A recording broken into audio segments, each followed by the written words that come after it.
You're listening to The Jacob Valk Show. He's breaking down the latest and greatest in sports as only he can. Follow him on Twitter @RealJacobValk. Here he is, Jacob Valk. Hello,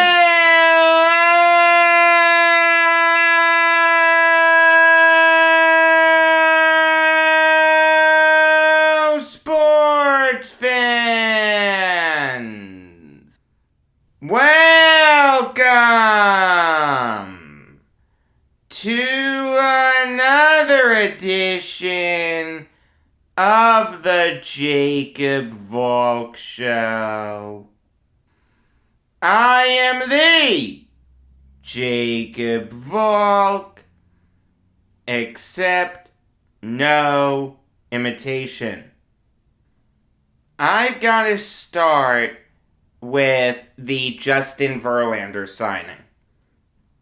He is back with the Astros on a 2-year deal worth a guaranteed $50 million. In fact, Verlander can even opt out after this coming season. So I'm not sure if it's really a guaranteed $50 mil, because he's making $25 mil per year. So if he opts out, there's a chance that he can get less money in 2023, right? You want to tell me he wouldn't opt out if he knew that he was going to get less money? You're right, but maybe he miscalculates what he's worth on the open market, and the Astros are able to bring him back for cheaper. I mean, the $50 million guarantee, that just doesn't sound right to me given what we know about this contract. But that's how it's being reported. We do know that he's getting $25 mil per year, so that's how I'll address this. Get yourself a job where you only have to show up one day in 2 years. And then when your contract is up, you re-sign for $25 mil per year. Unbelievable. This guy only pitches in one game in 2020. Doesn't pitch at all last year. And now he's getting $25 mil per year. This makes the Syndergaard contract look like a steal. I mean, this is exponentially more risky than the Syndergaard deal. Verlander is going to be 39 by the time opening day hits. I mean, this guy had Tommy John surgery in September of 2020. It is no guarantee that he's going to return to the Justin Verlander that we've all come to know and love following that procedure. I understand that Tommy John surgery is no longer looked at as a red flag. Teams are very comfortable with it. It's just one of those things where, oh, get him Tommy John. Yeah, he'll be out for a year, but he'll come back and he'll be fine. It doesn't always work that way, though. After Johnny Cueto had it, he wasn't the pitcher that he once was. Michael Fulmer had it. He's now a reliever. He's never going to make another all-star team as a starter. Matt Harvey had one good year after Tommy John surgery. This guy was the Dark Knight. All-star. One of the best pitchers in baseball. Only one good year after Tommy John surgery? That's not going to work. You want to tell me there are success stories also? No question. Tommy John surgery works. I don't know if it works more often than not. I mean, there are success stories. Shohei Ohtani, Chris Bassett, AJ Burnett, Patrick Corbin. There's no question. My point is, it's just not a guarantee that Verlander's going to come back and be the pitcher that he was previously. I mean, people forget this. In 2019, he led the majors in wins with 21. Led the majors in innings pitched with 223. The guy had 300 strikeouts. He won the AL Cy Young Award. He made an all-star team. You think he's going to do that next year? Come on. $25 million a year? Find me another job where you can only ply your trade once in 2 years and get $25 million. Seriously. I understand that sports are different. You really can't compare any other business to it, but still, $25 million a year, after only pitching once in 2 years, is just absurd.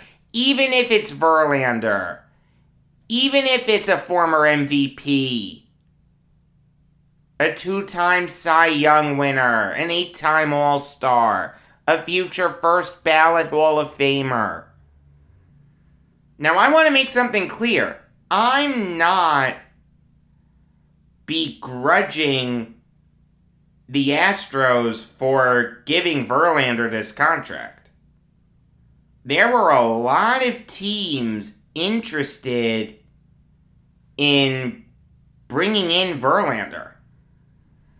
The Yankees were linked to him. The Braves were linked to him.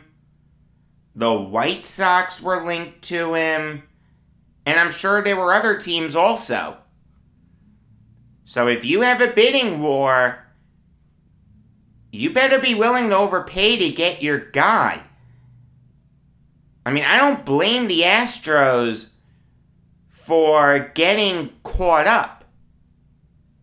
At the end of the day, if you're the Astros, you face a scenario where a team like the Yankees can get 3 of your former players.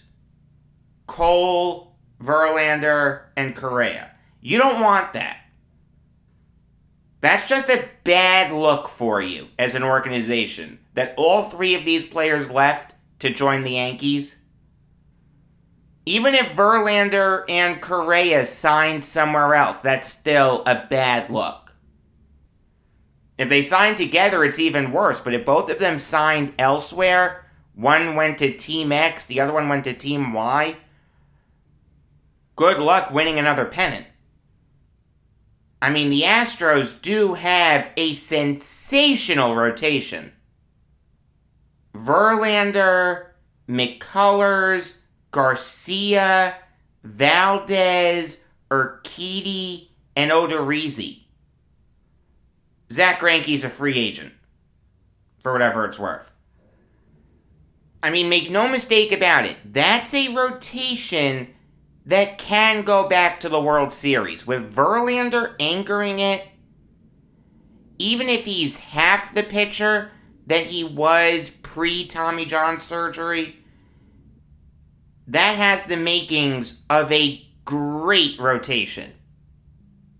And again, if the Astros weren't going to give him this contract, another team would have. Now it brings up a question. If you think this contract is a mistake, do you want to be the one making that mistake? Look, obviously the Astros don't view this contract as a mistake. but it's fair to wonder if this will backfire. I mean, this is incredibly risky. $25 million per year for a guy who's only pitched in one game the last 2 years. That's absurd. I'm telling you, it makes Syndergaard look reasonable. I'm not blaming the Astros, though. What's the alternative? You let Verlander walk? Okay, great. You're without an ace. And we saw it in the World Series. The Astros' lack of an ace did cost them. If Verlander is pitching in the World Series, it's fair to wonder if we have a different result. I don't know if we would have. I don't know if we wouldn't have. It's just a fair hypothetical to ponder. My issue isn't with the Astros. My issue is with all these teams that were vying for Verlander. There were better pitchers available. Come on, who would you rather have? Justin Verlander right now? Or Max Scherzer, Kevin Gausman, Steven Matz, Robbie Ray, Carlos Rodon, Clayton Kershaw, or Marcus Stroman right now? Maybe Alex Wood, Anthony DeSclafani. A lot of good starters are out there. You didn't need to go crazy for Verlander. Like, I'm glad the Yankees didn't sign Verlander. There were better options. Max Scherzer's a better option. All those pitchers that I mentioned, you can make an argument, are better options.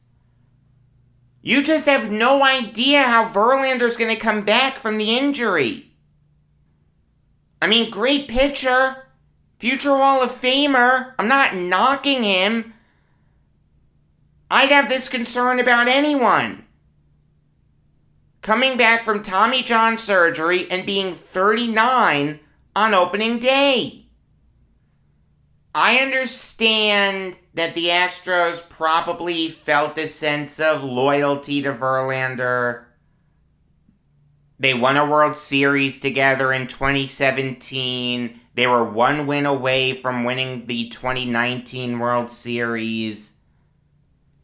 At the end of the day, when the Astros pulled off that trade at 11:59 and 59 seconds on August 31st, 2017, the expectation was that Justin Verlander would finish his career with the Astros. And that's fine.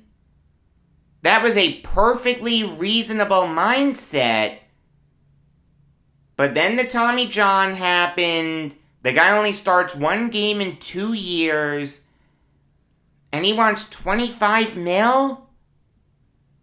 I know other teams were probably driving the bidding up, but come on. $25 million is absurd. I could see 20 and give him incentives. That's the contract I would do. You want to tell me, oh, Jacob, you wanted Syndergaard to get less. Why are the numbers different? If Noah Syndergaard wins MVP, wins a World Series, and makes 7 more All-Star teams, he'll have a case for $20 million. I mean, I've got to respect who Verlander is. Justin Verlander, when healthy, is one of the best pitchers in baseball. Justin Verlander is the envy of men all over the globe. The guy goes home, and who's waiting for him? Kate Upton. Doesn't get any better than that. It's kind of interesting.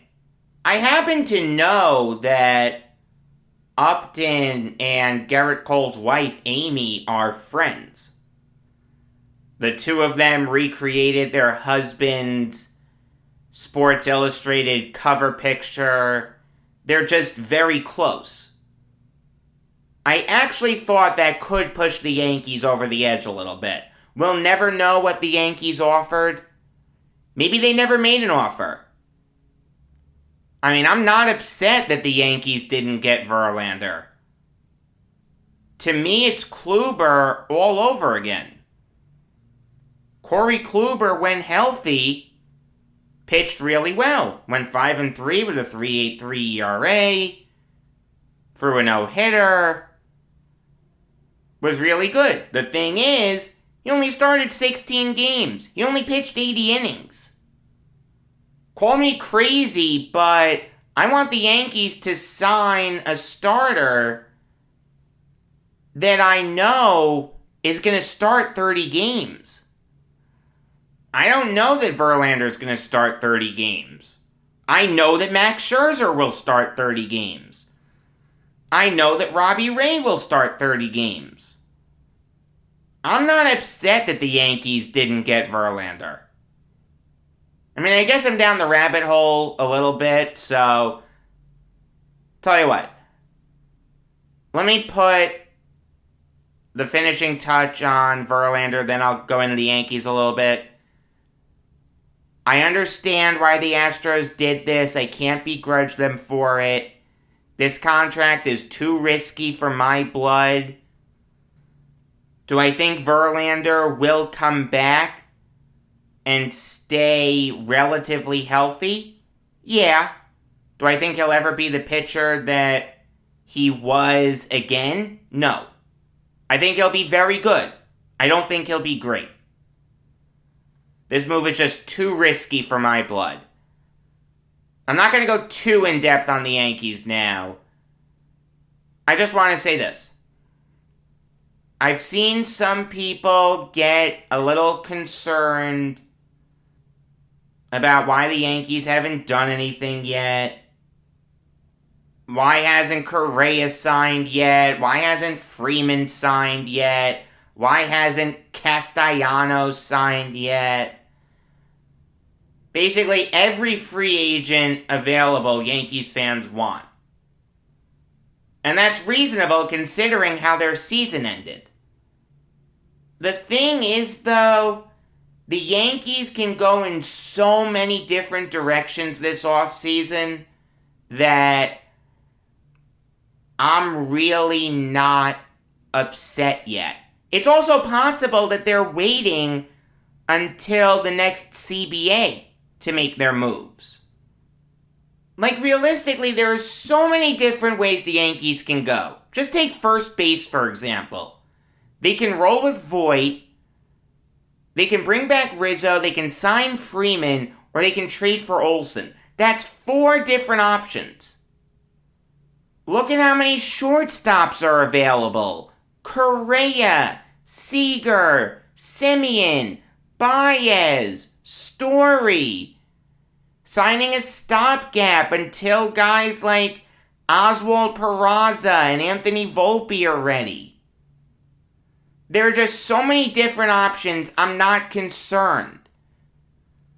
It's not like there are only 1 or 2 guys that fit what the Yankees need. There are a lot of guys that make sense for the Yankees. I'm honestly not concerned. Am I skeptical? The answer is yes. Do I have faith in the Yankees hierarchy? No, absolutely not.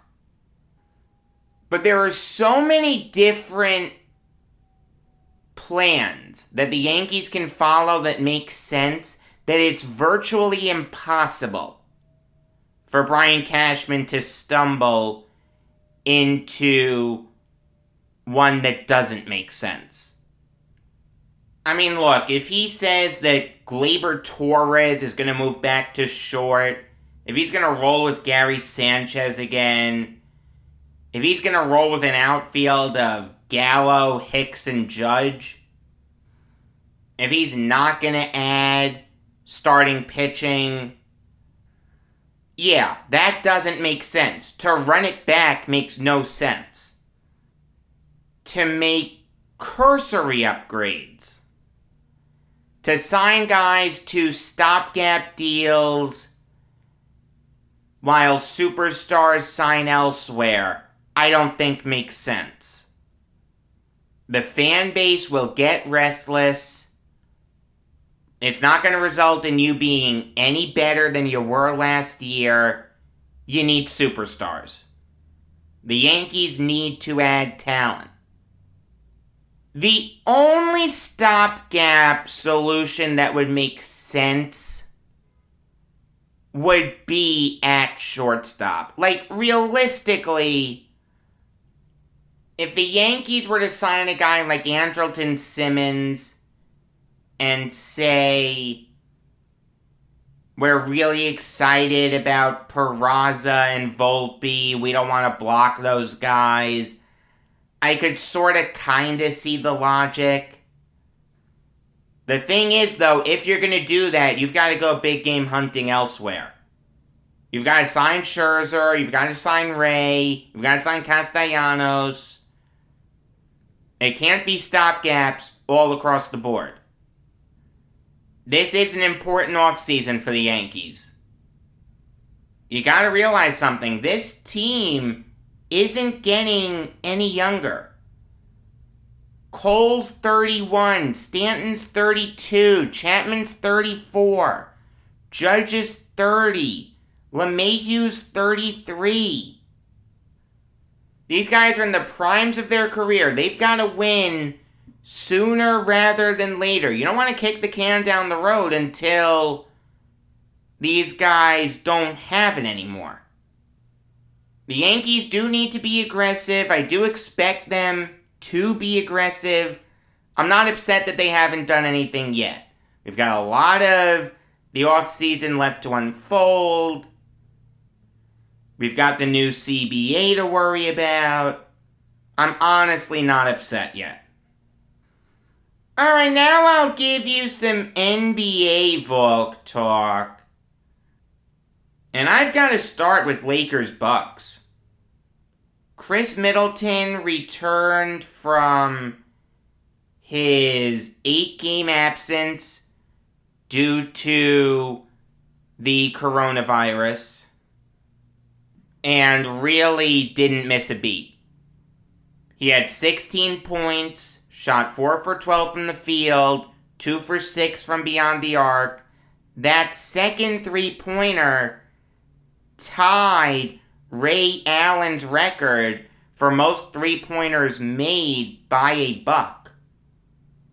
You forget this, but Chris Middleton has been a Buck since the 13-14 season. And he's hit 1,051 threes in a Bucks jersey. Not bad for a former second-round pick that the Pistons couldn't wait to get rid of. Of course, the real showstopper was Giannis. I mean, he was insane. I understand that he's Giannis and he can do this on a nightly basis, but to drop 47 points, to shoot 18 for 23 from the field, and 8 for 11 from the charity stripe is impressive. Bobby Portis had a really good game. He had 17 points. Pat Connaughton off the bench was lethal. He had 16 points. He was the only player to come off the bench for the Bucks and score. Give him credit. I mean, the Bucks have been pretty bad recently. They're 7-8. They're out of the playoffs if the season ends today. They're not even in the play-in tournament. But seeing Middleton come back, knowing that Brook Lopez will come back at some point, knowing that Dante DiVincenzo will come back at some point, should give you a lot of confidence if you're a Bucks fan. Maybe they won't win the East. There's a lot of ground to make up. 3.5 games plus leapfrogging 10 teams. But they will make the playoffs. And the Bucks have shown that once they get into the playoffs, anything's possible. I mean, not for nothing, but to win that overtime game in Brooklyn in Game 7, that was impressive. It was terrible for me as a Nets fan. I hated it. If only Durant was a foot further back. It's not his fault. All right, love you, KD. I'll always love you, but still, it's okay to want that. It was a great win for the Bucks. The Bucks are a force to be reckoned with in the East. Their record may not show it, but with Middleton back and Lopez and DiVincenzo coming back at some point, God only knows when, but they will be back at some point, the Bucks are a force to be reckoned with. And realistically, that same logic does hold for the Lakers, just a little less. The Lakers are not playing good basketball right now. They're 8-8. I mean, this is a team that was picked by a lot of people to make the NBA Finals. Some people even said they'd win it.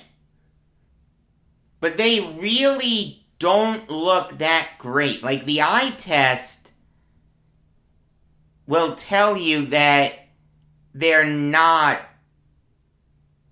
really a good team. Narrowly beating the Rockets, narrowly beating the Spurs, getting blown out by the Timberwolves. The Lakers are not playing great basketball right now. The thing is, though, here's a news flash. They're without LeBron James. He's only played in 6 games this year. Say what you want about LeBron. I'm not a LeBron stan by any stretch. But with him on the floor, the Lakers are 4-2. You don't need me to tell you that not having LeBron James will make your team worse. You don't need me to tell you that the Lakers desperately miss him. You don't need me to tell you how dominant he is. He's one of, if not the best player in the NBA. I mean, my vote would go to Kevin Durant, but I may be biased a little. See, the thing is, while I'm willing to grant the Lakers a little bit of leeway, that they'll be better when LeBron comes back, they have a very, very old team. It's a team with guys that have a ton of injury concerns. Anthony Davis missed half the season last year. LeBron obviously has an injury history. Dwight Howard has an injury history. Rajon Rondo has an injury history.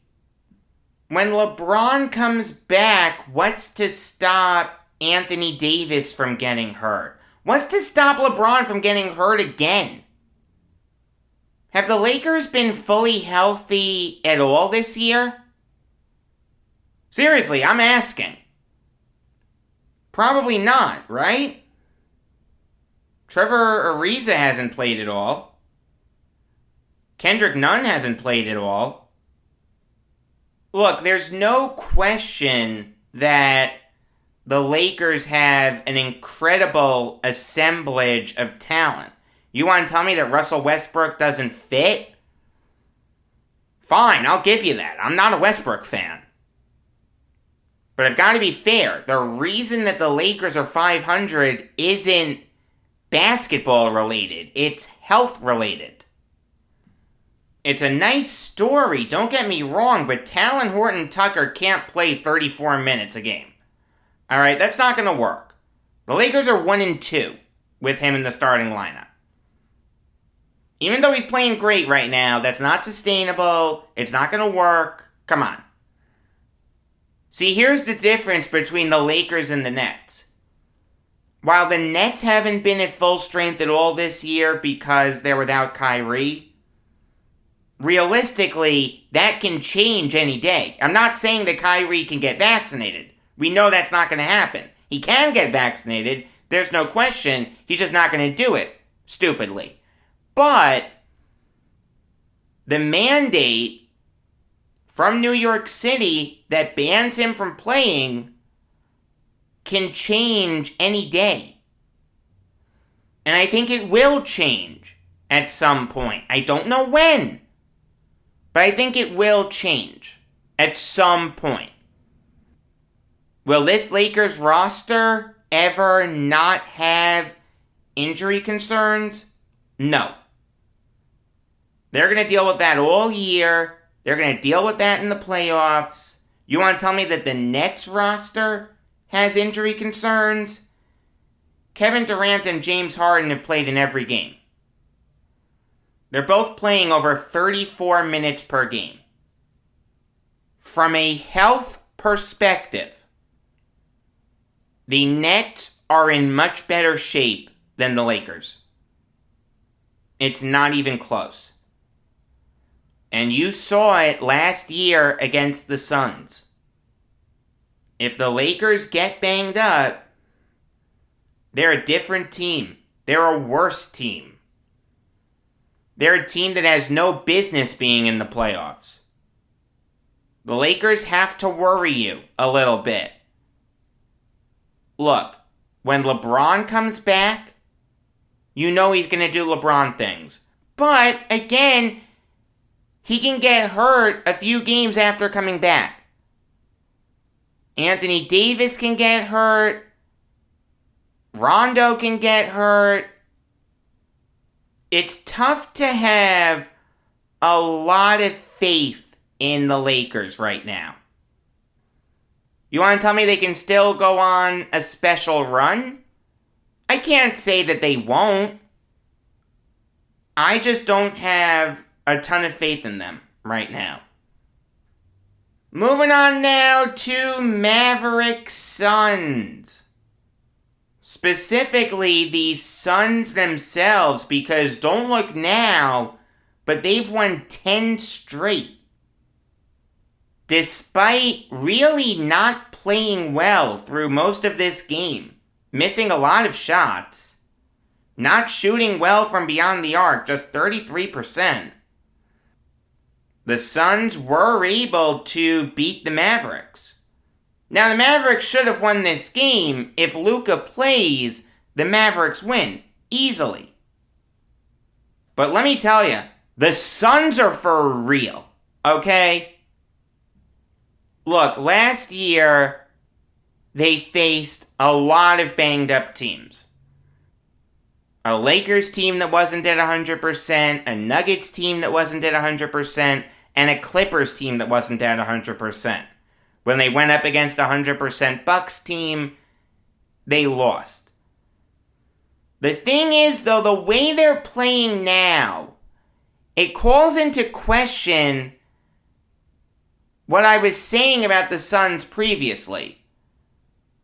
I mean, I've said in the past that the only reason the Suns got to the NBA Finals was because they stayed healthy and they went up against banged up teams. It's tough to say that now when they've won 10 straight. I understand that Luka didn't play, but when they beat the Hawks, everyone was healthy. When they beat the Blazers, everyone was healthy. They destroyed the Grizzlies. They won by 25 points. Dillon Brooks wouldn't have made that big of a difference. The Suns are good. The Suns are really good. You want to tell me they're not as good as the Warriors? That's fine. But I'll tell you, they'll give the Warriors a run for their money. I mean, realistically, a Warriors-Suns Western Conference Finals with Klay Thompson and James Wiseman could be a conference finals for the ages.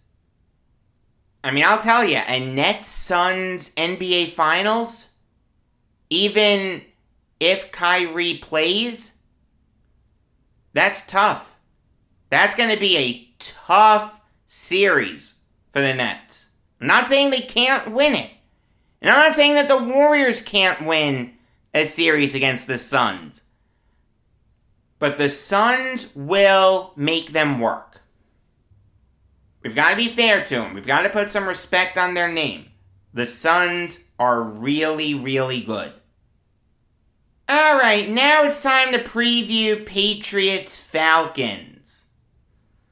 Obviously, this is a rematch of Super Bowl 51, 28-3.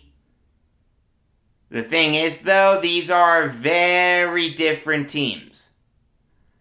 No Brady, no Edelman. James White's out for the year. No Danny Amendola.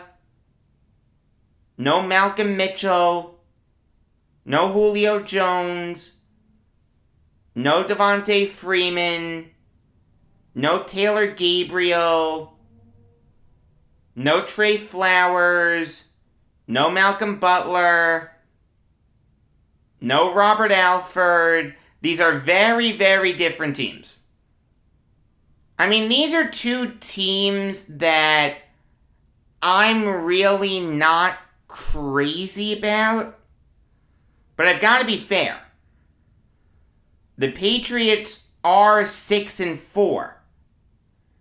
They're only a half game behind the Bills for the AFC East.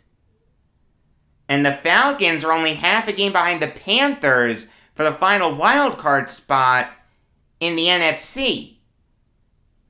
Maybe these teams aren't great, but they're not terrible either.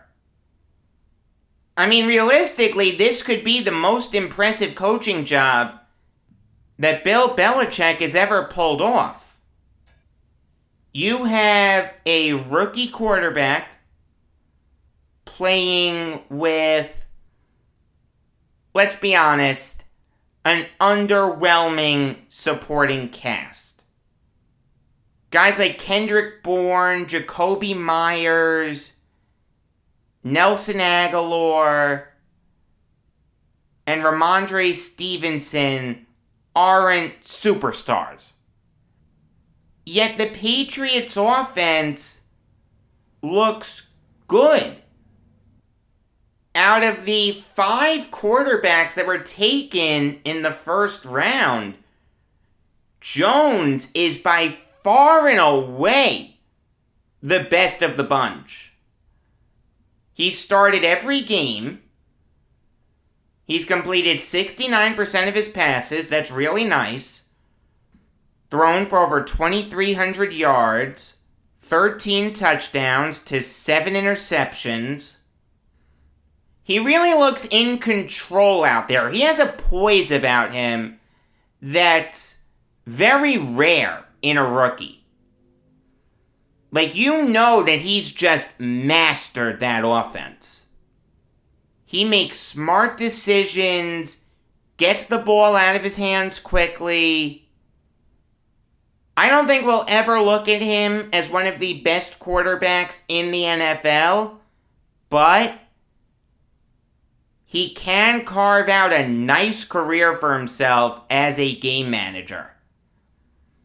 I mean, the Patriots have to be really happy with what they've seen from him after taking him 15th overall.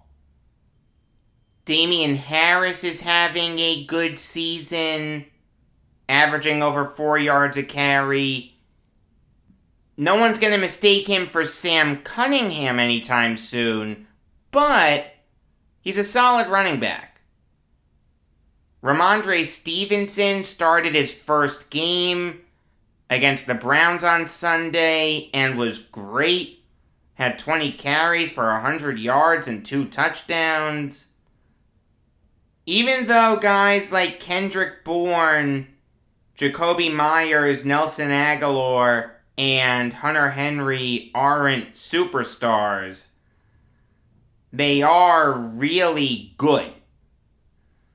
Like, they're all doing their thing. They're making Jones's life very easy. And so is the offensive line. One of the best in football. Isaiah Wynn, Ted Karras, David Andrews, Shaq Mason, and Michael Onwenu are a really, really formidable quintet. I mean, granted, Mason is questionable for tonight's game, but it seems like he's going to be able to play. Now, the Patriots defense is something that doesn't get talked about enough. It's given up the second fewest points per game in the NFL. Only 17.7.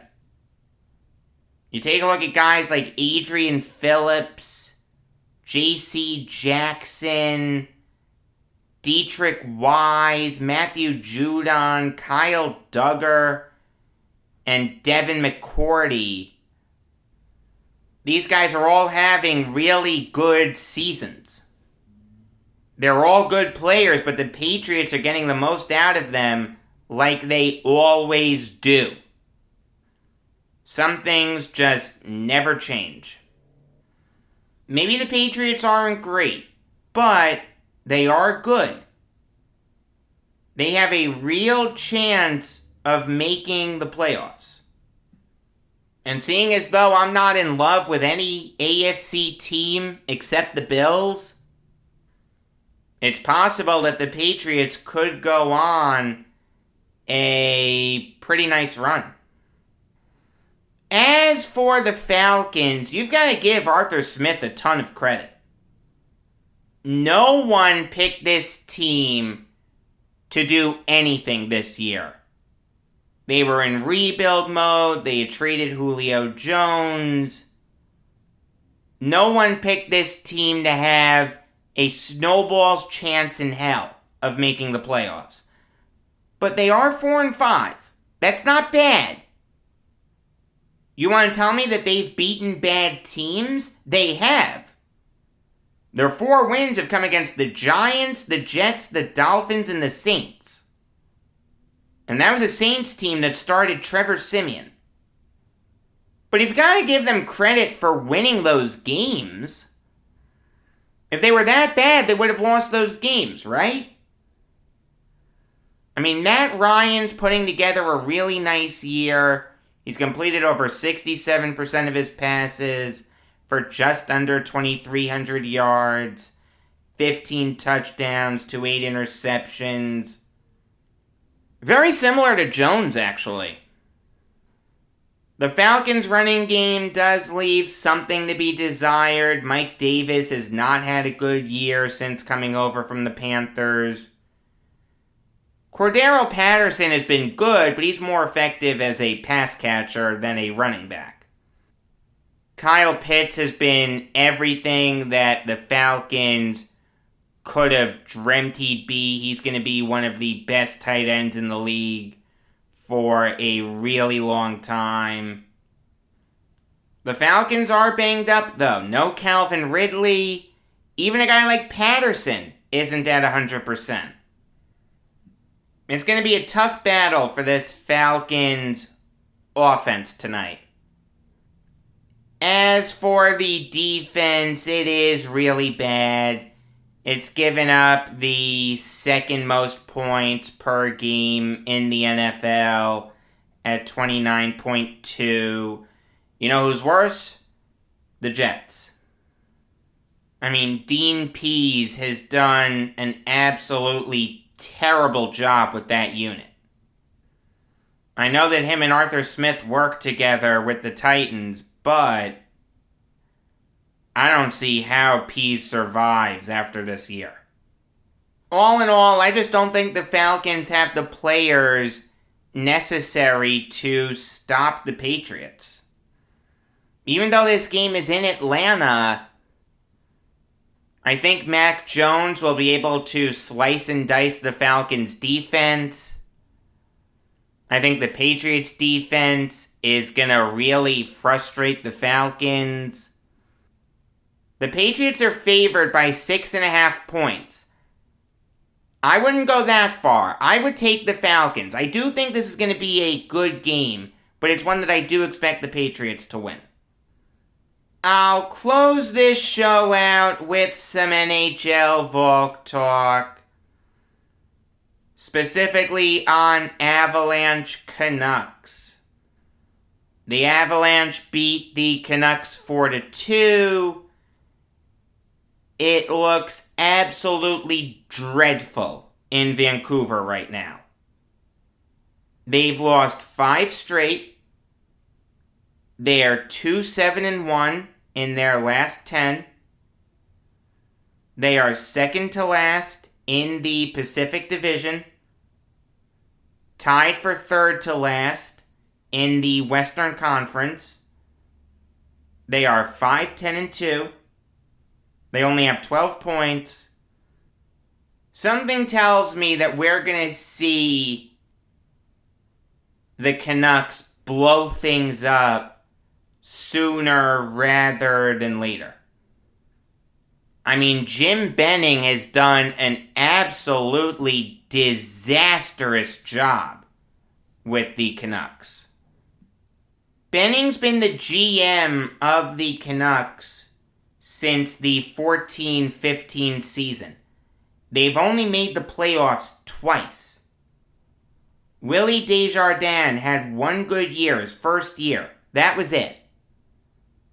Travis Green, despite having a really good reputation when he took over the Canucks, just hasn't been able to put it all together. The only reason the Canucks made the playoffs was because of the bubble. It's fair to wonder if the Canucks would have slipped out of the playoff picture if the coronavirus never happened.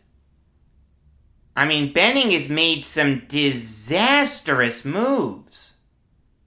Jay Beagle, Derek Dorsett, Eric Goodbranson, Louis Eriksson, Tyler Myers, Lucas Spiza, Brandon Suter, the Oliver Ekman-Larsson trade. I mean, this guy has been inept. Green hasn't been much better, but it's unfair to give him the lion's share of the blame. The lion's share of the blame should go to Jim Benning. Realistically, the only way for the Canucks to go forward is to blow everything up. Fortunately for them, they do have some solid building blocks. Quinn Hughes, Connor Garland, Bo Horvat, Niels Hoglander, Elias Pettersson, and Brock Besser. But I feel like you've got to entertain trading JT Miller. He's 28. He's not old by any stretch. He just doesn't fit a rebuild. The number one thing for the Canucks to do is to tear the roster down, get rid of all the veterans.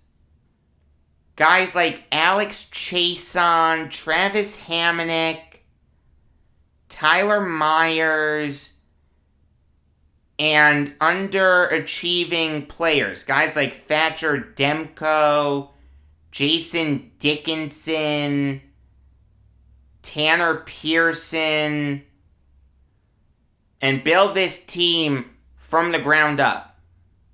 Bring in a head coach that can really connect with young players.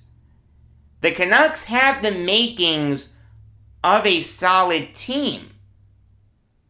They just need to surround their good core with quality players. Benning hasn't done that. The biggest thing is getting a goalie because Thatcher Demko has been horrific. If I'm taking over the Canucks and I'm going with a rebuild, the first thing I'm looking for is a young franchise goalie. Obviously not a franchise goalie right now, but someone with the potential of being a franchise goalie. Can things change for the Canucks? Yeah, they can. They can actually change pretty quickly. You've just got to execute the rebuild the right way. And that involves firing Jim Benning and firing Travis Green. And bringing in a head coach that can relate to young players. That should be the most important thing you look for in your new coach. Until tomorrow, I'm Jacob Valk, and always remember, if you disagree with me, you're wrong.